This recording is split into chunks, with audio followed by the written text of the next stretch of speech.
You're listening to Science for Soundness, the podcast. This is not your usual podcast. This is a journey, and as with any journey, I don't know yet where this one is going. If anything, I'm hoping to inspire you to take the first step, even if it's into the unknown, even if you don't know where you're going and you do it scared. Hi, I'm Steffi. I'm an equine scientist and equine therapist. I've made it my mission to support horse owners on their individual journey of horse-human connection and personal growth. I want you to know that I'm with you on this one. Think of me as a friendly voice, a reminder to stay the course, to keep going, keep listening to yourself and to your horse, even when the going gets tough. Let's do this. Hello, and welcome to today's episode, which is going to look at soundness and the 4 pillars of soundness, which is beyond the physical. I'm not sure whether you have checked out the last episode that I've recorded, basically, which was all about soundness. However, fun spin, the last episode that I published was actually recorded over a year ago. I believe it was nearly 2 years ago. And I'm going to be honest with you guys, I was really afraid to publish it. So speaking about soundness, it was actually anxiety inducing for me to think about publishing that episode 2 years ago, which is why I haven't. And then I just saw it sitting in the drafts and felt like reigniting the podcast. And then I felt like I should really just hit publish on that and let you guys know that I'm going to make a 2-part series out of it. And the last episode that you listened was part 1, and today is going to be part 2, because today I'm going to look at soundness from today's lens, because 2 years down the line I have evolved, as we all have, hopefully. And therefore today we're going to look at the 4 pillars of soundness beyond the physical. Nothing that I have said in the last episode was wrong or, I would fundamentally disagree with. It's just that my perspective has shifted a little bit. So let's just check out what we're going to look at today.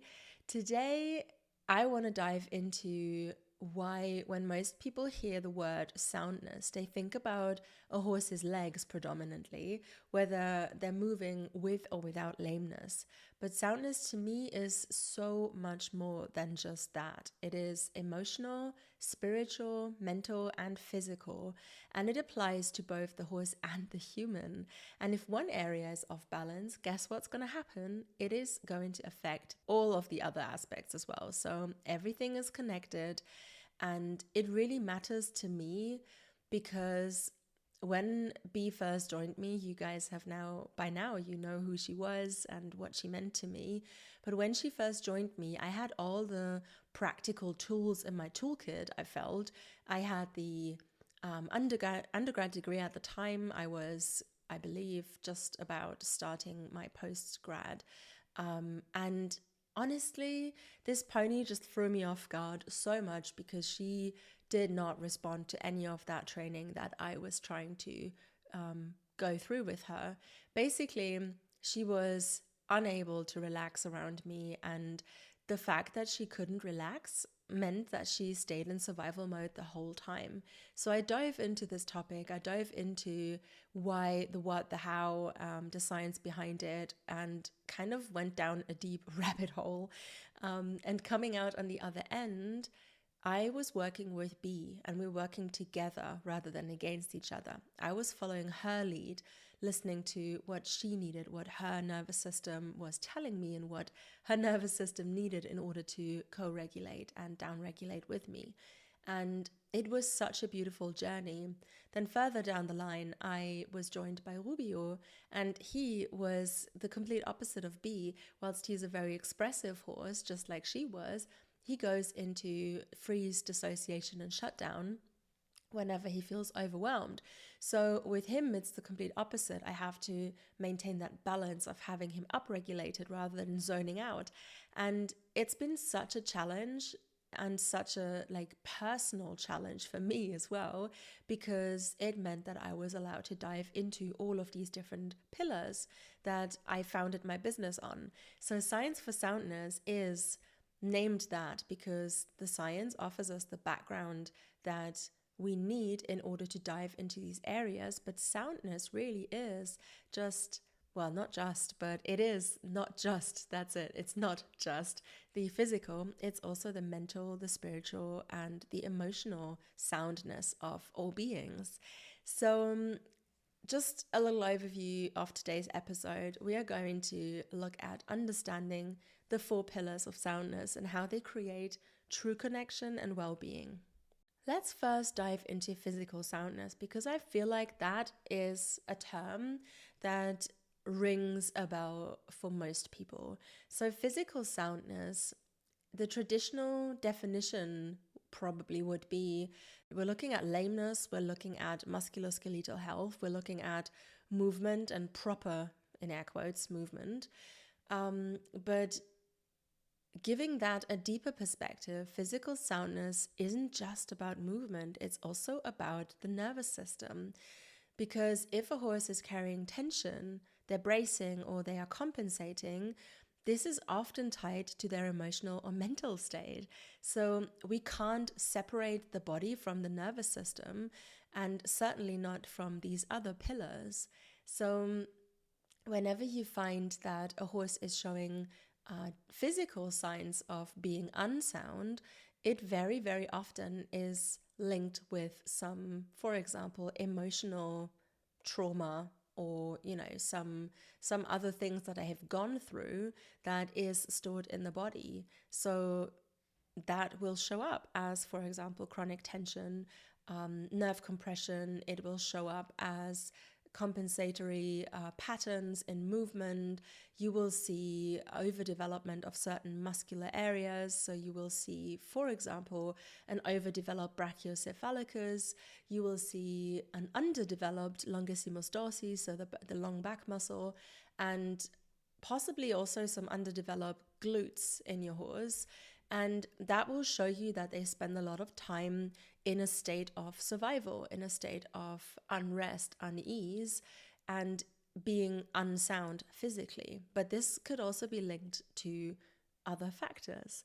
And the human parallel really is there. So chronic tension, chronic stress, and nervous system dysregulation show up physically for humans as well, not just for horses. So humans can also have tight shoulders, for example, shallow breathing. They could have a poor posture or even gut issues. So, digestive problems.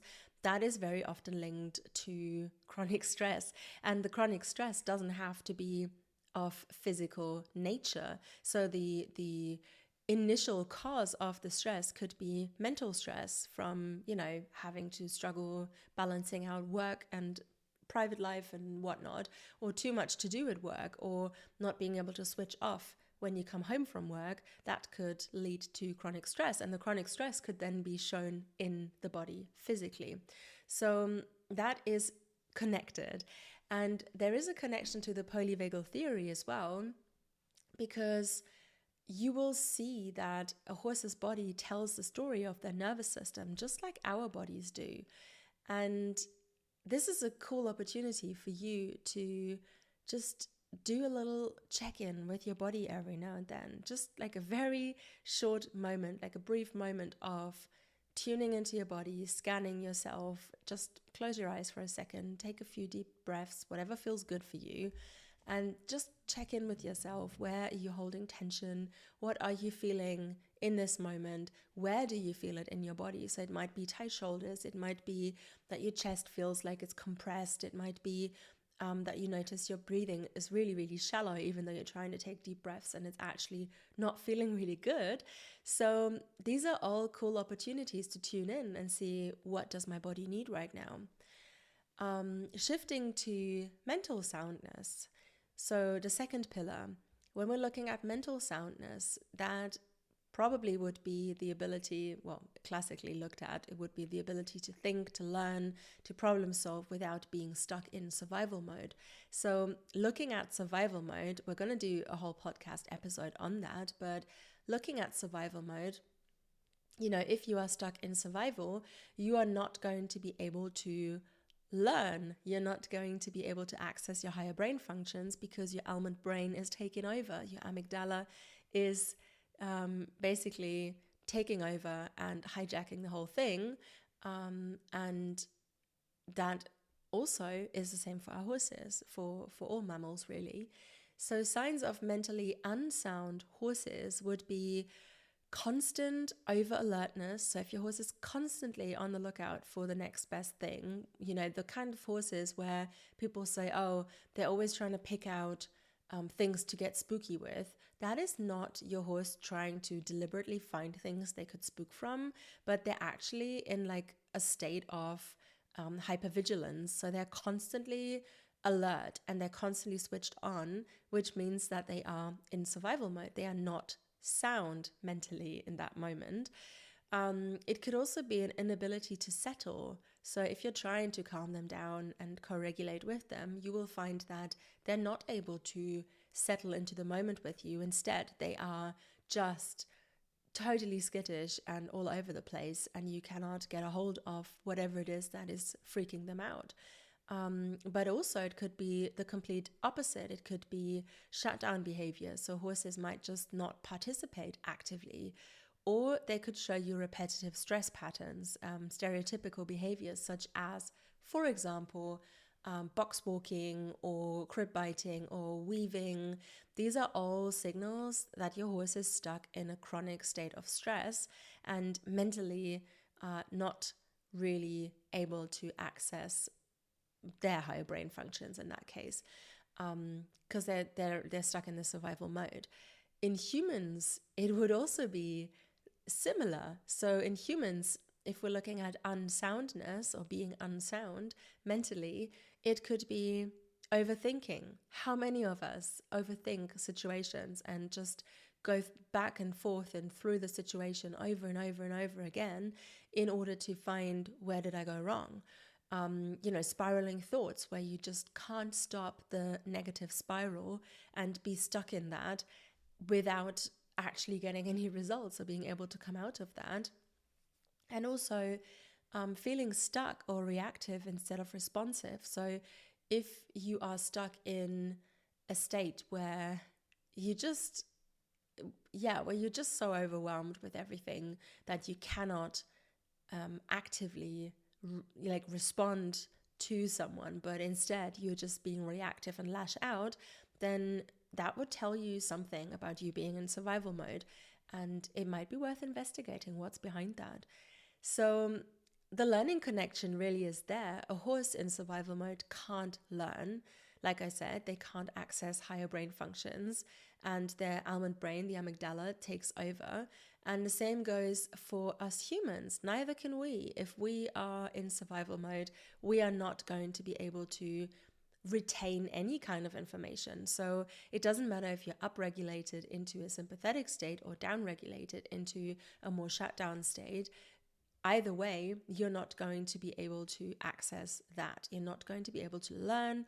You're not going to be able to retain anything that you've just learned or read or listened to, or even trying to work out with your horse, and neither can they.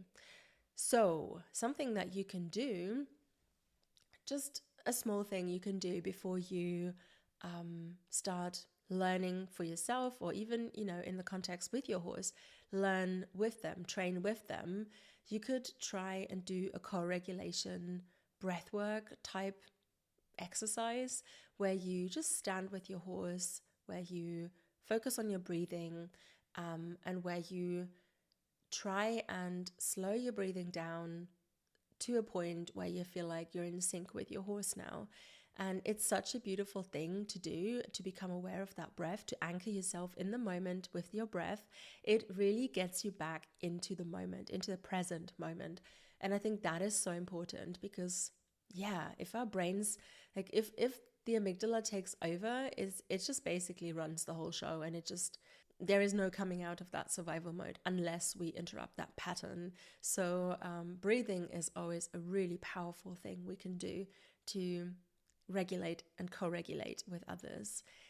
You could also try some orienting exercises. So looking at the room around you, like trying to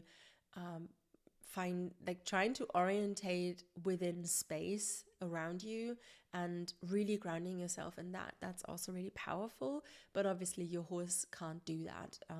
So the breath work is really something you can do together with them, which I think makes it so beautiful. Looking at emotional soundness. So what is emotional soundness? It's about feeling safe enough to express emotions without being overwhelmed by them, and also without fearing consequence of what's going to happen if I, communicate them, if I come out with that. So for horses and emotions, really, it is incredible how their emotional state mirrors our own.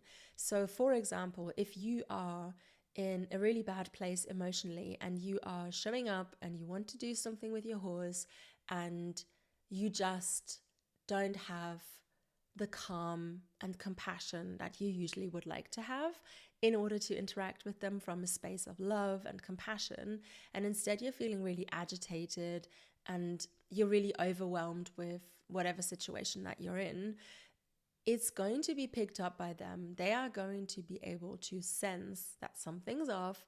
They are going to show you exactly what's going on in you. And that can be really triggering. So horses really mirror our emotions. So when you're in a state of survival, they are going to snap into that as well. And it's not like they're going to do that on purpose. It is something that happens subconsciously. Their nervous system just picks up on the fact that your nervous system is totally gone into that survival mode, and they are just matching that, because whatever it is that made you feel so unsettled and so unsafe in that moment, they are going to send that signal. So they're going to pick up on that signal and they can't pinpoint it. And obviously your horse cannot go, oh yeah, sure, they've had a bad day at work and they're just bringing that to me. They don't know that. All they can sense is your energy, is your emotional state, and they're going to be able to mirror that to you. So that is both beautiful and also painful at the same time. I think it's incredibly powerful, especially when we have the opportunity to then step back and go, oh, okay, let me just ground myself in this moment.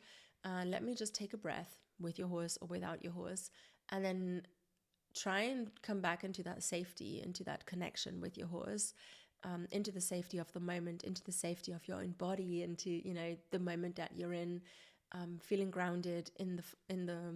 So I like to imagine my feet having roots that go into the ground. That can really help to regulate yourself. And co-regulation or regulation is really important in those kind of moments, because a dysregulated human creates a dysregulated horse, and vice versa. So when we learn to regulate ourselves, our horses shift too. And that also works if your horse is dysregulated and you are hopping onto that spiral unknowingly. But if that happens, then you can also regulate yourself and your horse will shift too. So, you really have a lot of power in that. And yeah, I would just go away and practice that whenever you feel like you are snapping into survival mode, you are going into a state of emotional overwhelm, you're not feeling emotionally sound. Just take a moment for yourself, ground yourself in the present moment, and take a deep breath. Just try and do that together with your horse before you are, going into trying to actively learn and train or do anything that is of significance. And it could also be small things that won't work on days where we are emotionally unavailable or unsound. It could also be that you are just trying to lead your horse from I don't know, a paddock to a different place, and they are completely not okay with that. So pay attention to what your horse is telling you, because they are telling you a lot about yourself, a lot about your own state, and it's so helpful and so powerful to know that, so that you can work with them rather than against them. When we're looking at spiritual soundness, I think this is probably the most overlooked part of soundness altogether, because spiritual soundness isn't about religion. It's about connection, about purpose, and about feeling deeply attuned to yourself and to your horse and to the environment that you're in. So a disconnected horse can feel spiritually unsound. They could be shut down. They could be lacking vitality. They could be, when you're looking at them. So when B first came to me, B had a completely sort of glazed over look on her eyes. So whenever I looked at her, I didn't really feel like she was there fully. Like I felt that there was so much more to this pony than just the little shell that I got. And over time, her eyes were filled with spark again, and she was completely blossoming. She turned into this beautiful, blossoming soul, like ever unfolding, really, which was incredible because I did not expect that, especially not a transformation of that ginormous proportion. To me, that felt huge, but it was a spiritual soundness that was also, I don't want to say broken, but she was spiritually broken when she came. Some horses can be lost in routine, so it could just be very, like, every day is dull for them, and there is not much. I mean, that sounds quite depressing, but there's not much to live for. So if all they see all day is looking out of a small window from a small stable, and all they see is concrete in front of their eyes, or a parking lot even, then they are going to wither in spiritual soundness. That is not going to help them be all of who they are in their full glorious presence. It's going to take away from them. And there is a human parallel to this. So for humans, it would be losing joy or feeling disconnected from our own purpose. And that can happen every now and then. You know, we all forget what we want to do and why we're here and why we do this.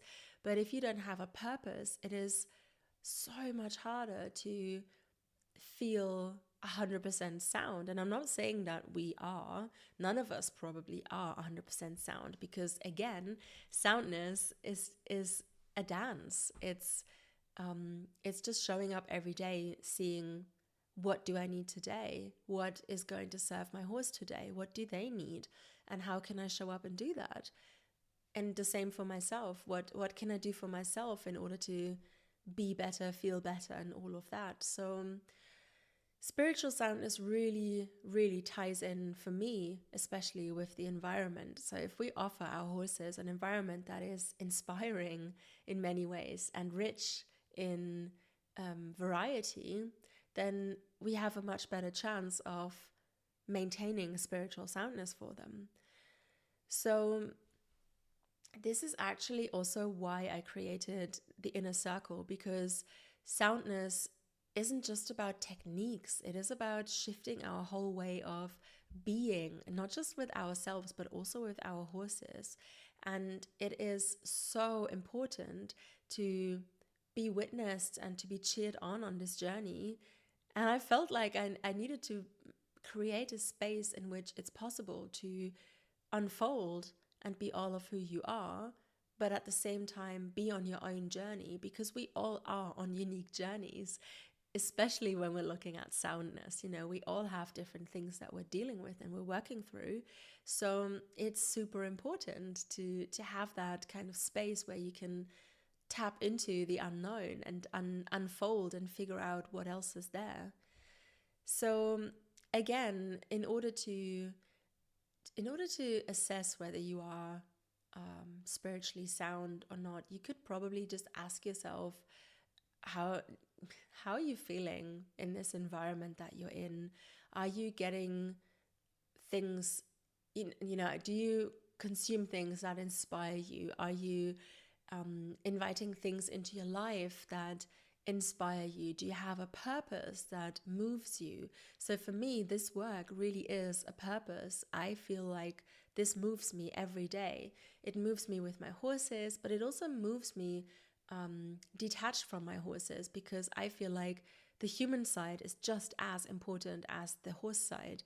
We can only meet our horses at the depth and the level that we're willing to meet ourselves at. So if we're not willing to assess our own emotional spiritual, physical, and mental soundness, we're not going to be able to help our horses go beyond the level that we are at. And this is not meant to sound disheartening. It's actually meant to sound encouraging, because I think there is so much beauty in that. So yeah, you could just ask yourself, am I inspired by this? Does this bring me joy? Does it fulfill me?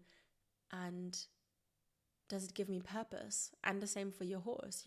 Are they living a life that is inspiring and enriched and full of joyful moments? For example, if you have a playful horse, then do they have somebody to play with? So I don't mean humans, I mean horses. Do they get access to a herd where they can play with others?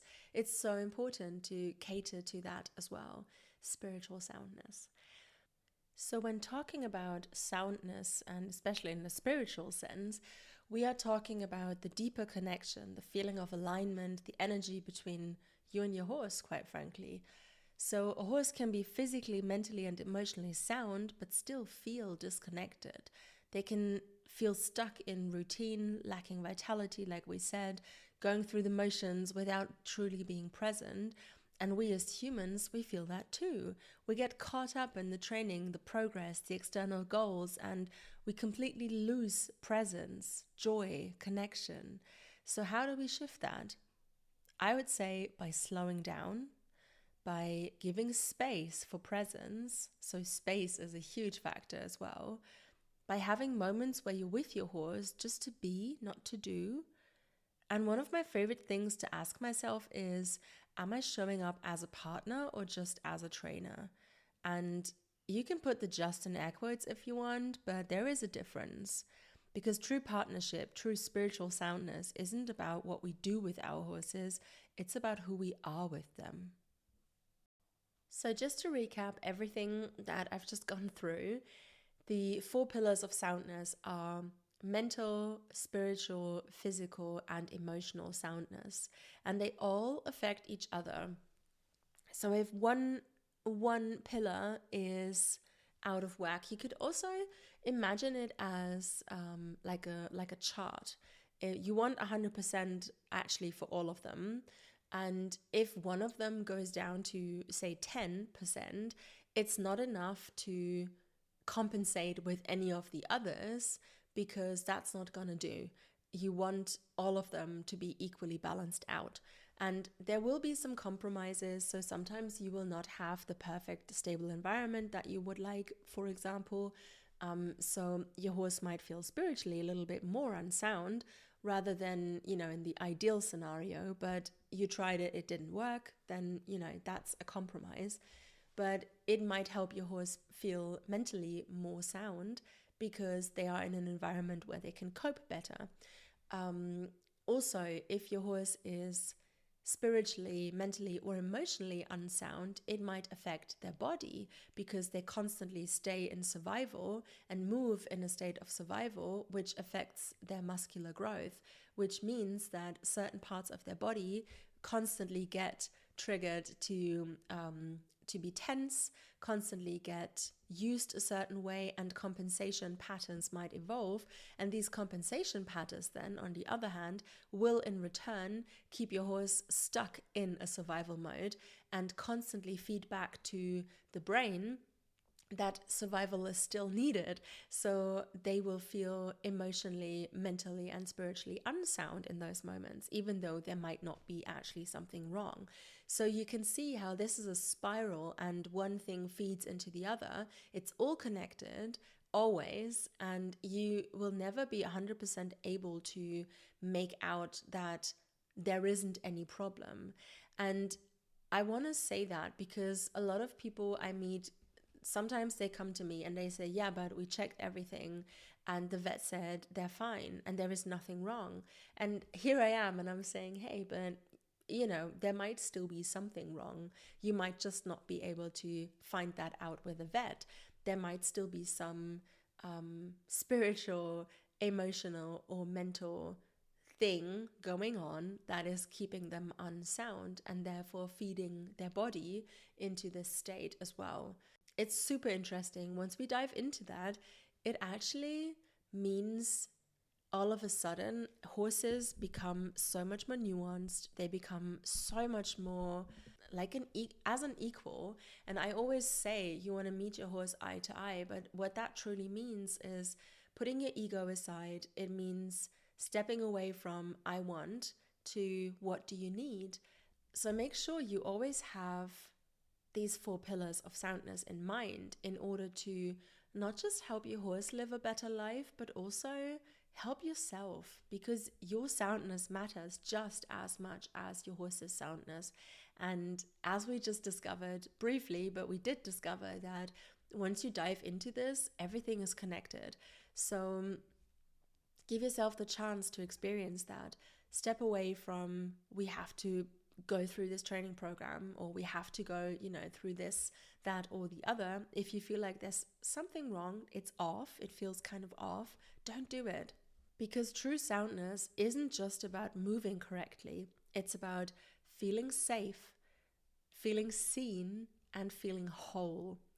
And what I really want you to understand here is that once you shift that focus, once you have these 4 pillars at the forefront and you make sure that you maintain soundness on all of these 4 pillars, you will find that your horse is starting to shine. You will find that they are happy to perform, and you will find that their movement becomes better and more loose, and they are more relaxed in their body.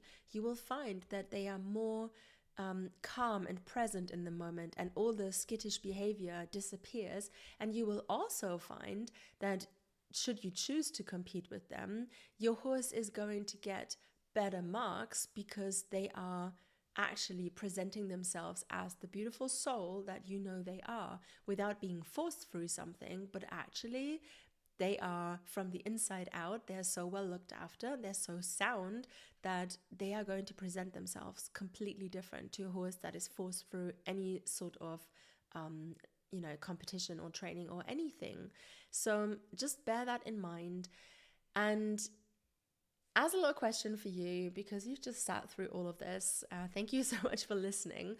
But I want to know, leave me a comment if you can, which pillar do you need to focus on most right now? And this is for your horse and for yourself. So which pillar do you need to focus on most right now? I would love to know. Please let me know in the comments. And also, if this resonates, the Inner Circle membership is where we dive deeper into these conversations with tools and guidance and a beautiful community that understands this journey. And you can find more in the show notes if you care to join us. We'd love to have you there. And until then, I'll see you next time.